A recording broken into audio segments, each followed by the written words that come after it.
Welcome back to the Bible Reading Journey. This is episode 27. I'm Solomina, but you can call me Joe. Today we're looking at Deuteronomy, verse 16.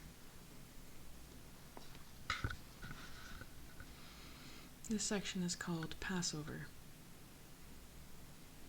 Observe the month of Abib and celebrate the Passover of the Lord your God, because in the month of Abib he brought you out of Egypt by night. Sacrifice as the Passover to the Lord your God an animal from your flock or herd at the place the Lord will choose as a dwelling for his name. Do not eat it with bread made with yeast, but for 7 days eat unleavened bread, the bread of affliction, because you left Egypt in haste, so that all the days of your life you may remember the time of your departure from Egypt. Let no yeast be found in your possession in all of your land for 7 days. Do not let any of the meat you sacrifice on the evening of the first day remain until morning. You must not sacrifice the Passover in any town the Lord your God gives you, except in the place he will choose as a dwelling for his name. There you must sacrifice the Passover in the evening, when the sun goes down, on the anniversary of your departure from Egypt. Roast it and eat it at the place the Lord your God will choose. Then in the morning return to your tents. For 6 days eat unleavened bread, and on the 7th day hold an assembly to the Lord your God and do no work. Count off 7 weeks from the time you begin to put the sickle to the standing grain. Then celebrate the Feast of Weeks to the Lord your God by giving a freewill offering in proportion to the blessings the Lord your God has given you. And rejoice before the Lord your God at the place he will choose as a dwelling for his name, you, your sons and daughters, your men servants and maid servants, the Levites in your towns and the aliens, the fatherless and the widows living among you. Remember that you were slaves in Egypt, and carefully follow these decrees. Celebrate the Feast of Tabernacles for 7 days after you have gathered the produce of your threshing floor and your winepress.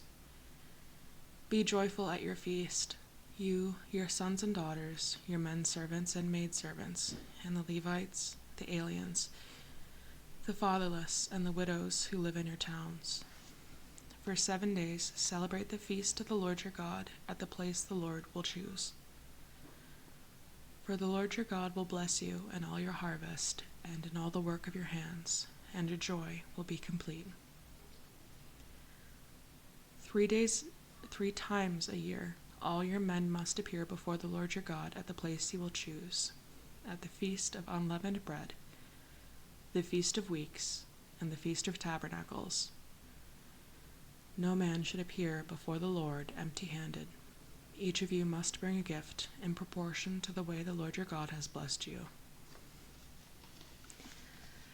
Appoint judges and officials for each of your tribes in every town the Lord your God is giving you, and they shall judge the people fairly. Do not pervert justice or show partiality. Do not accept a bribe, for a bribe blinds the eyes of the wise and twists the words of the righteous. Follow justice and justice alone, so that you may live and possess the land the Lord your God is giving you. Do not set up any wooden Asherah pole beside the altar you build to the Lord your God, and do not erect a sacred stone, for these the Lord your God hates. Do not sacrifice to the Lord your God an ox or a sheep that has any defect or flaw in it, for that would be detestable to him. If a man or woman living among you in one of the towns the Lord your God is giving you is found to be doing evil in the eyes of the Lord your God in violation of his covenant, and contrary to my command has worshipped other gods, bowing down to them, or to the sun, or the moon, or the stars of the sky, and this has been brought to your attention, then you must investigate it thoroughly. If it is true, and it has been proved that this detestable thing has been done in Israel, take the man or woman who has done this evil deed to your city gate and stone that person to death. On the testimony of 2 or 3 witnesses a man shall be put to death. But no one shall be put to death on the testimony of only 1 witness. The hands of the witnesses must be the first in putting him to death, and then the hands of all the people. He must purge the evil from among you. If cases come before your courts that are too difficult for you to judge, whether bloodshed, lawsuits, or assaults, take them to the place the Lord your God will choose. Go to the priests who are Levites, and to the judge who is in office at that time. Inquire of them, and they will give you the verdict. You must act according to the decisions they give you at the place the Lord will choose. Be careful to do everything they direct you to do. Act according to the law they teach you and the decisions they give you. Do not turn aside from what they tell you, to the right or to the left. The man who shows contempt for the judge or for the priest, who stands ministering there to the Lord your God, must be put to death. You must purge the evil from Israel. All the people will hear and be afraid, and will not be contemptuous again. When you enter the land the Lord your God is giving you, and have taken possession of it, and settled in it, and you say, "Let us set a king over us, like all the nations around us," be sure to appoint over you the king the Lord your God chooses. He must be from among your own brothers. Do not place a foreigner over you, one who is not a brother Israelite. The king, moreover, must not acquire great numbers of horses for himself, or make the people return to Egypt to get more of them, for the Lord has told you, you are not to go back that way again. He must not take many wives, or his heart will be led astray. He must not accumulate large amounts of silver and gold. When he takes the throne of his kingdom, he is to write for himself on a scroll a copy of this law, taken from that of the priests who are Levites.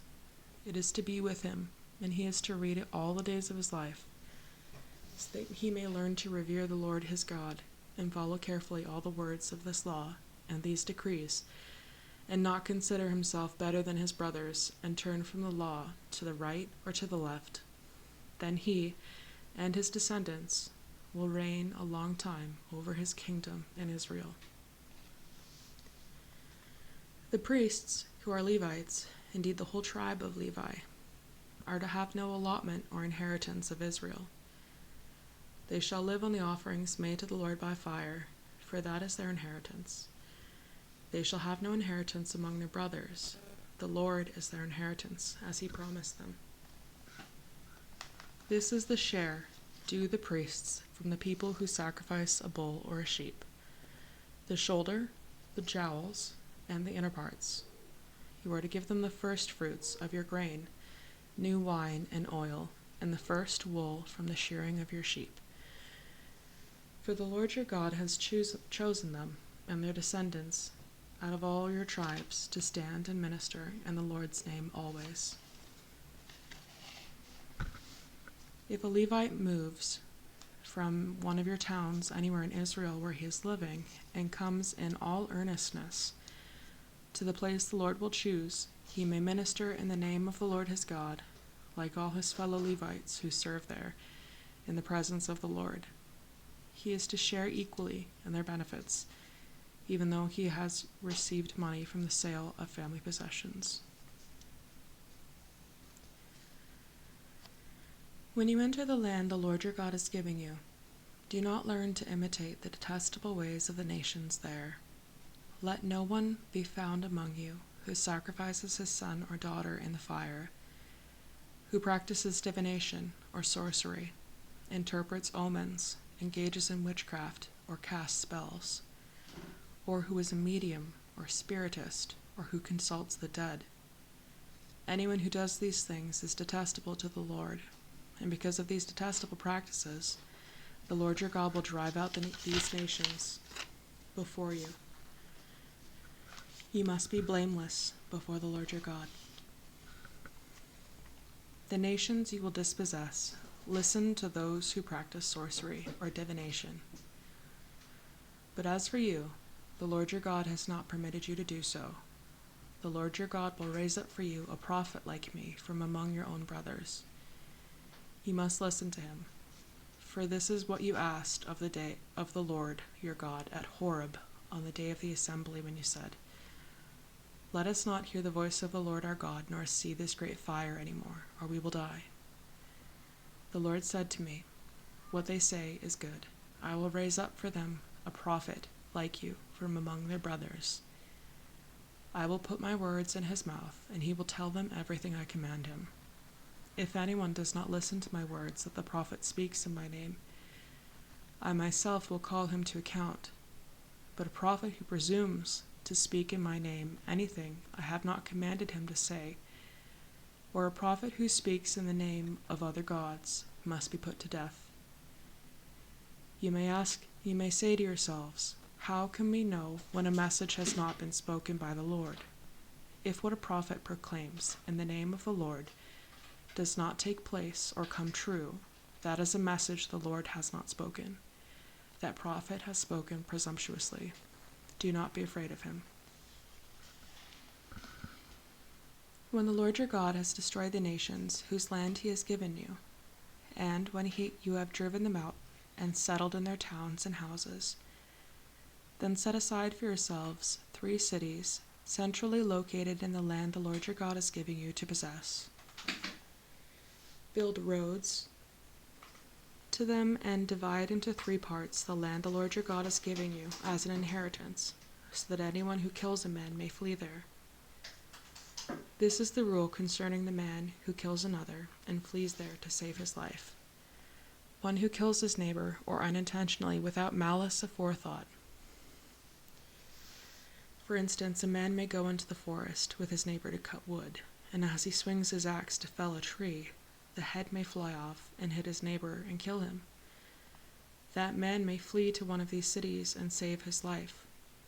Otherwise, the avenger of blood might pursue him in a rage, overtake him if the distance is too great, and kill him even though he is not deserving of death, since he did it to his neighbor without malice aforethought. This is why I command you to set aside for yourselves 3 cities.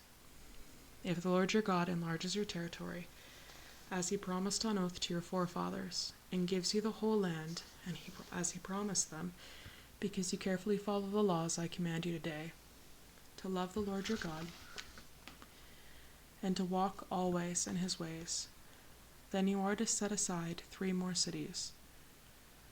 Do this so that innocent blood will not be shed in your land, which the Lord your God is giving you as your inheritance, and so that you will not be guilty of bloodshed. If a man hates his neighbor and lies in wait for him, assaults and kills him, and then flees to one of these cities, the elders of his town shall send for him, bring him back to the city, and hand him over to the avenger of blood to die. Show him no pity. You must purge from Israel the guilt of shedding innocent blood, so that it may go well with you. Do not move your neighbor's boundary stone set up by your predecessors in the inheritance you receive in the land the Lord your God is giving you to possess. One witness is not enough to convict a man accused of a crime, or any crime or offense he may have committed. A matter must be established by the testimony of 2 or 3 witnesses. If a malicious witness takes the stand to accuse a man of any crime, the 2 men involved in the dispute must stand in the presence of the Lord before the priests and the judges who are in office at the time. The judges must make a thorough investigation, and if the witness proves to be a liar, giving false testimony against his brothers, then do to him as he intended to do to his brother. You must purge the evil from among you. The rest of the people will hear of this and be afraid, and never again will such an evil thing be done among you. Show no pity. Life for life, eye for eye, tooth for tooth, hand for hand, foot for foot. When you go to war against your enemies and see horses and chariots and an army greater than yours, do not be afraid of them, because the Lord your God, who brought you up out of Egypt, will be with you. When you are about to go into battle, the priest shall come forward and address the army. He shall say, 'Hear, O Israel, today you are going into battle against your enemies. Do not be faint-hearted or afraid. Do not be terrified or give way to panic before them. For the Lord your God is the one who goes with you to fight for you against your enemies, to give you victory.' The officers shall say to the army, 'Has anyone built a new house and not dedicated it? Let him go home, or he may die in battle, and someone else may dedicate it. Has anyone planted a vineyard and not begun to enjoy it? Let him go home, or he may die in battle, and someone else enjoy it. Has anyone become pledged to a woman and not married her? Let him go home, or he may die in battle, and someone else marry her.' Then the officers shall add, 'Is any man afraid or faint-hearted? Let him go home, so that his brothers will not become disheartened too.' When the officers have finished speaking to the army, they shall appoint commanders over it. When you march up to attack a city, make its people an offer of peace. If they accept it and open their gates, all the people in it shall be subject to forced labor and shall work for you. If they refuse to make peace and they engage you in battle, lay siege to that city. When the Lord your God delivers it into your hand, put to the sword all the men in it. As for the women, the children, the livestock, and everything else in the city, you may take these as plunder for yourselves, and you may use the plunder the Lord your God gives you from your enemies. This is how you are to treat all the cities that are a distance from you and do not belong to the nations nearby. However, in the cities of the nations the Lord your God is giving you as an inheritance, do not leave alive anything that breathes. Completely destroy them. The Hittites, Amorites, Canaanites, Perizzites, Hivites, and Jebusites, as the Lord your God has commanded you. Otherwise they will teach you to follow all the detestable things they do in worshipping their gods, and you will sin against the Lord your God. When you lay siege to a city for a long time, fighting against it to capture it, do not destroy its trees by putting an axe to them, because you can eat their fruit. Do not cut them down. Are the trees of the field people that you should besiege them? However, you may cut down trees that you know are not fruit trees, and use them to build siege works until the city at war before you fails. If a man is found slain, lying in a field in the land the Lord your God is giving you to possess, and it is not known who killed him, your elders and judges shall go out and measure the distance from the body to the neighboring towns.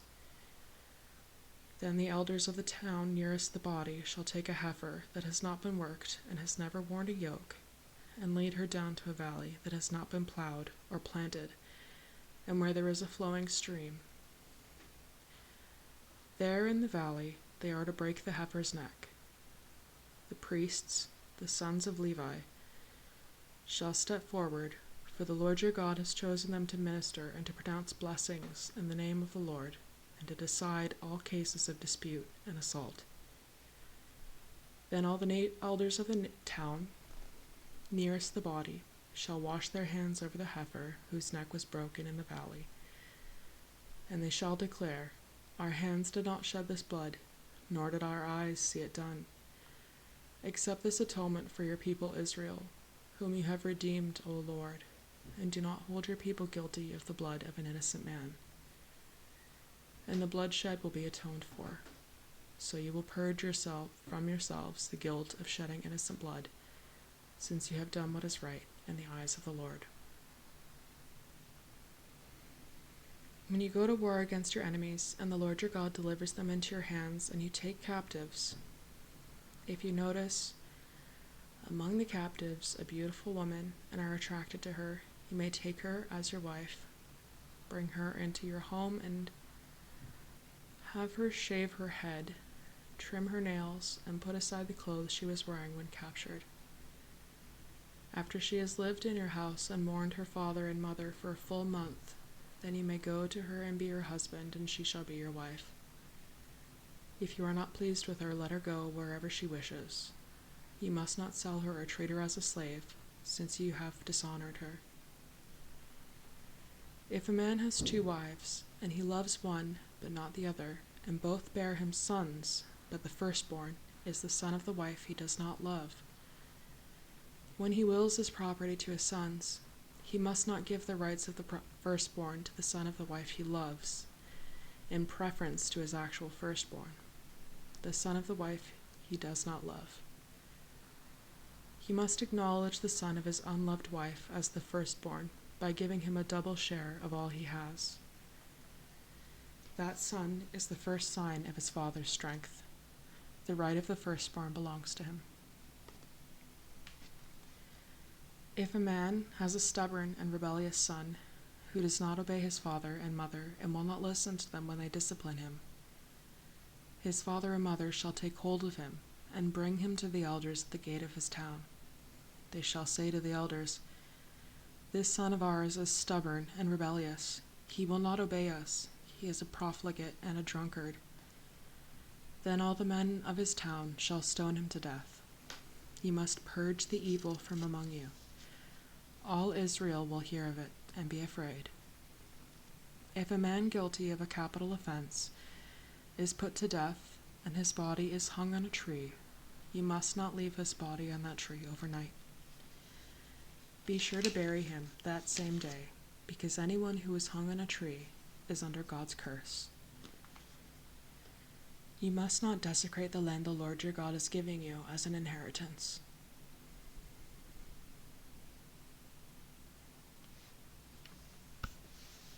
If you see your brother's ox or sheep straying, do not ignore it, but be sure to take it back to him. If the brother does not live near you, or if you do not know where he is, take it home with you and keep it until he comes looking for it. Then give it back to him. Do the same if you find your brother's donkey, or his cloak, or anything he loses. Do not ignore it. If you see your brother's donkey or his ox fallen on the road, do not ignore it. Help him get it to its feet. A woman must not wear men's clothing, nor a man wear women's clothing, for the Lord your God detests anyone who does this. If you come across a bird's nest beside the road, either in a tree or on the ground, and the mother is sitting on the young or on the eggs, do not take the mother with the young. You may take the young, but be sure to let the mother go, so that it may go well with you, and you may have a long life. When you build a new house, make a parapet around your roof, so that you do not bring the guilt of bloodshed on your house if someone falls from the roof. Do not plant 2 kinds of seed in your vineyard, and if you do, not only the crops you plant, but also the fruit of the vineyard will be defiled. Do not plow with an ox and a donkey yoked together. Do not wear clothes of wool and linen woven together. Make tassels on the 4 corners of the cloak you wear. If a man takes a wife, and after lying with her, dislikes her, and slanders her, giving her a bad name, saying, "I married this woman, but when I approached her, I did not find proof of her virginity," then the girl's father and mother shall bring proof that she was a virgin to the town's elders at the gate. The girl's father will say to the elders, "I gave my daughter in marriage to this man, but he dislikes her. Now he has slandered her and said, 'I did not find your daughter to be a virgin.' But here is the proof of my daughter's virginity." Then her parents shall display the cloth before the elders of the town, and the elders shall take the man and punish him. They shall fine him 100 shekels of silver, and give them to the girl's father, because this man has given an Israelite virgin a bad name. She shall continue to be his wife, and he must not divorce her as long as he lives. If, however, the charge is true, and no proof of the girl's virginity can be found, she shall be brought to the door of her father's house, and there the men of her town shall stone her to death. She has done a disgraceful thing in Israel by being promiscuous while in her father's house. You must purge the evil from among you. If a man is found sleeping with another man's wife, both the man who slept with her and the woman must die. He must purge the evil from Israel. If a man happens to meet in a town a virgin pledged to be married, and he sleeps with her, you shall take both of them to the gate of that town and stone them to death, the girl because she was in a town and did not scream for help, and the man because he violated another man's wife. You must purge the evil from among you.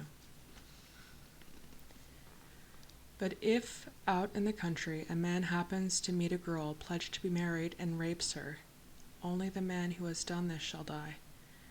Do nothing to the girl. She has committed no sin deserving death. This case is like that of someone who attacks and murders his neighbor. For the man found the girl out in the country, and though the betrothed girl screamed, there was no one to rescue her. If a man happens to meet a virgin who is not pledged to be married and rapes her and they are discovered, he shall pay the girl's father 50 shekels of silver. He must marry the girl, for he has violated her. He can never divorce her as long as he lives.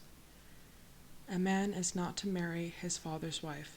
He must not dishonor his father's bed. No one who has been emasculated by crushing or cutting may enter the assembly of the Lord. No one born of a forbidden marriage, nor any of his descendants, may enter the assembly of the Lord, even down to the 10th generation. No Ammonite or Moabite or any of his descendants may enter the assembly of the Lord, even down to the 10th generation. For they did not come to meet you with bread and water on your way when you came out of Egypt, and they hired Balaam son of Beor from Pethor in Aram Naraim to pronounce a curse on you. However, the Lord your God would not listen to Balaam, but turned the curse into a blessing for you, because the Lord your God loves you. Do not seek a treaty of friendship with them, as long as you live. Do not abhor an Edomite, for he is your brother. Do not abhor an Egyptian, because you lived as an alien in his country. The 3rd generation of children born to them may enter the assembly of the Lord. When you are encamped against your enemies, keep away from everything impure.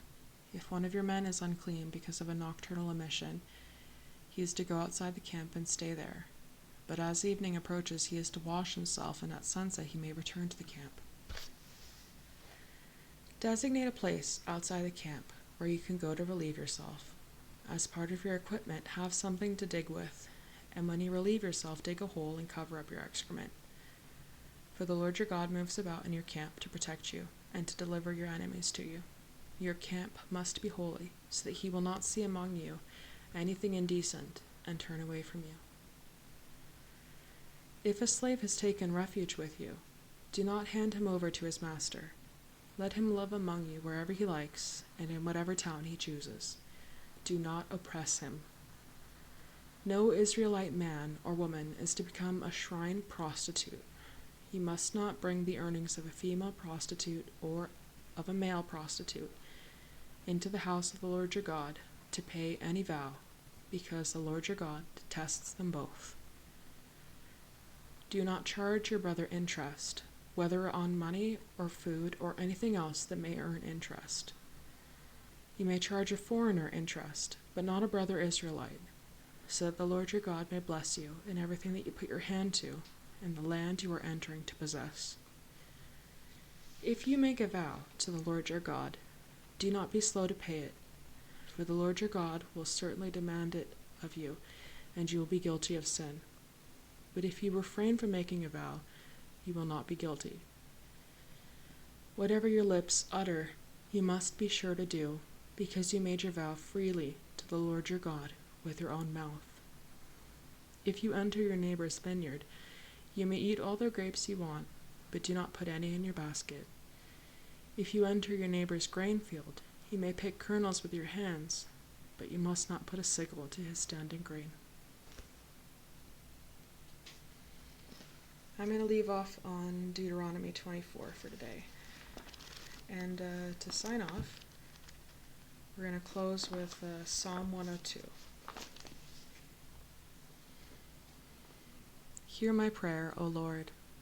Let my cry for help come to you. Do not hide your face from me when I am in distress. Turn your ear to me when I call. Answer me quickly. For my days vanish like smoke. My bones burn like glowing embers. My heart is blighted and withered like grass. I forgot to eat my food. Because of my loud groaning, I am reduced to skin and bones. I am like a desert owl, like an owl among the ruins. I lie awake, and I have become like a bird alone on a roof. All day long my enemies taunt me. Those who rail against me use my name as a curse. For I eat ashes as my food, and mingle my drink with tears, because of your great wrath, for you have taken me up and thrown me aside. My days are like the evening shadow. I wither away like grass. But you, O Lord, sit enthroned forever. Your renown endures through all generations. You will arise and have compassion on Zion. For it is time to show favor to her. The appointed time has come. For her stones are dear to your servants. Her very dust moves them to pity.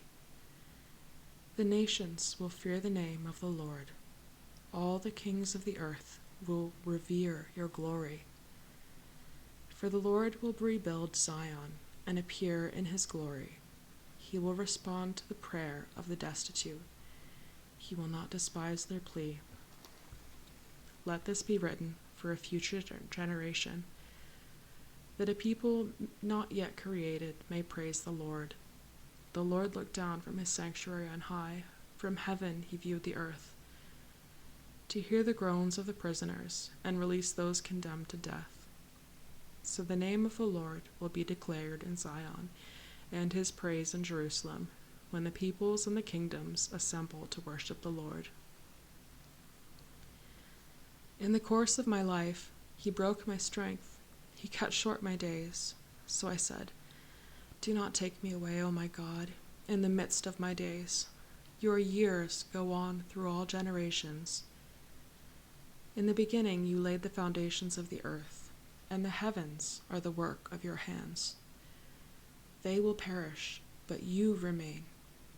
They will all wear out like a garment. Like clothing you will change them, and they will be discarded. But you remain the same, and your years will never end. The children of your servants will live in your presence. Their descendants will be established before you. Thank you for your time. Remember to pray. I hope you have a great week. And see you tomorrow. Have a good one. Bye.